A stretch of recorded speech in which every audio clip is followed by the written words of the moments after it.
systems, mobile phones, smart appliances, and medical devices. Even the one ad you're seeing right now while browsing through your Facebook feed.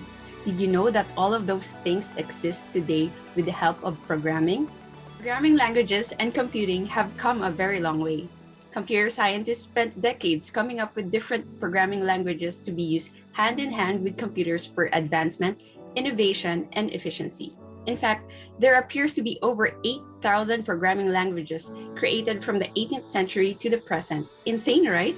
Now, people tend to think that you need an educational background in computer science or information technology in order to easily learn programming, when, especially these days, it's not really the case. In fact, there's been a rise in beginner-friendly languages, allowing people from other career paths to utilize the power of programming to aid them in their daily lives. And that's exactly why I'm here today. Hello everyone, my name is Miki, and today I will introduce you to one of the most widely used and beginner-friendly programming languages out there, Python. I'll walk you through what it is, what you'll learn throughout this course, and how Python can help you in real life. Python, whose name was derived from the comedy series Monty Python's Flying Circus, is a programming language conceived by Guido van Rossum in the late 1980s before formally launching in 1991. From there on, Python continuously grew to become one of the most popular programming languages, widely used not only for software and web development, but also for automation, data analytics, machine learning, and software testing. Now, you might be wondering, what makes Python so popular nowadays?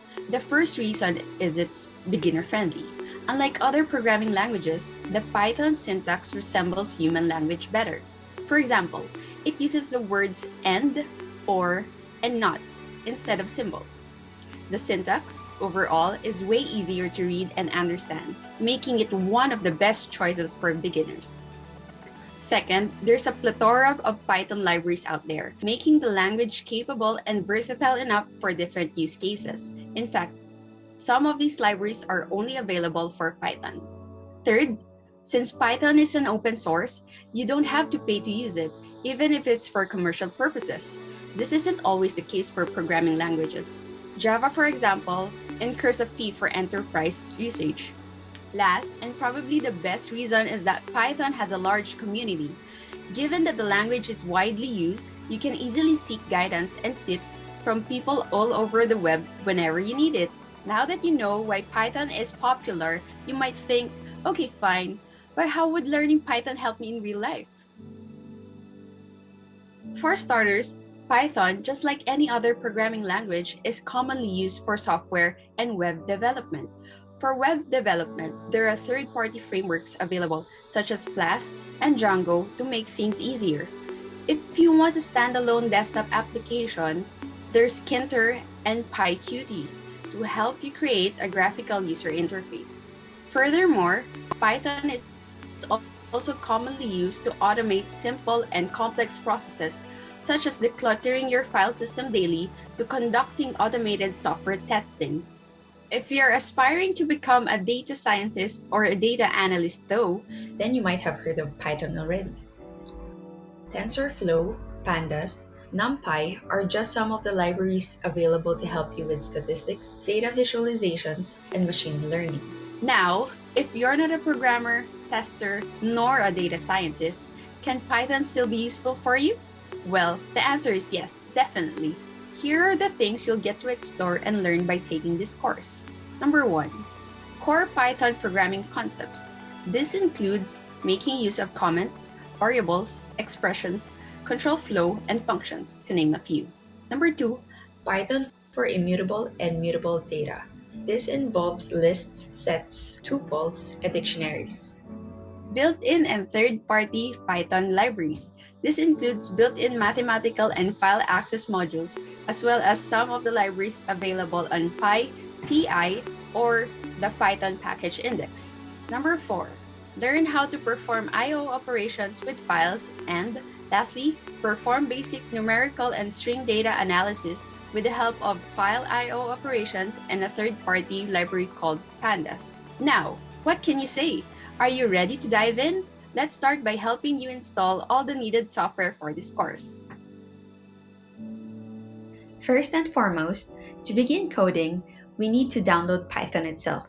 To do this, go to www.python.org, click on the Downloads tab, and then click on the yellow Download Python 3.9.7 button, which should let you download the latest version. Please make sure you're downloading the version that matches your operating system. For example, if you're using MacBook or iMac, you should be downloading the latest version for macOS. Once you're done downloading, simply follow the steps to install Python. And once the installation is successful, you should now have the applications IDLE and Python Launcher installed. IDLE is the default IDE or Integrated Development Environment for Python.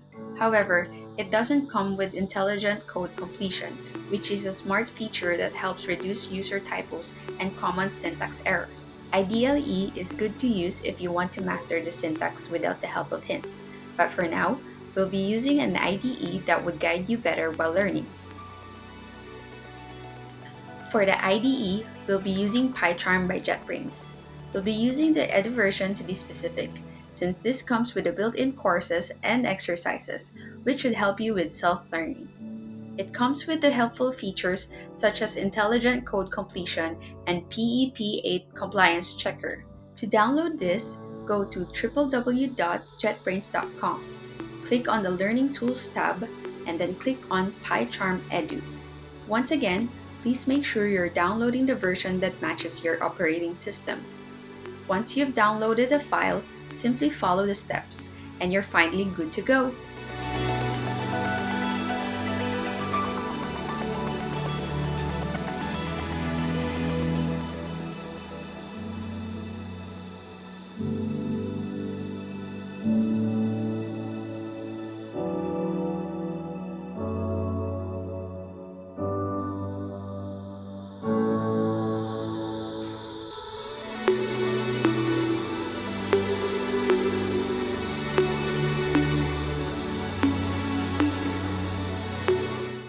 Lastly, and you don't need to install anything for this, Python also comes with its own styling guide called PEP8 or the Python Enhancement Proposals 8.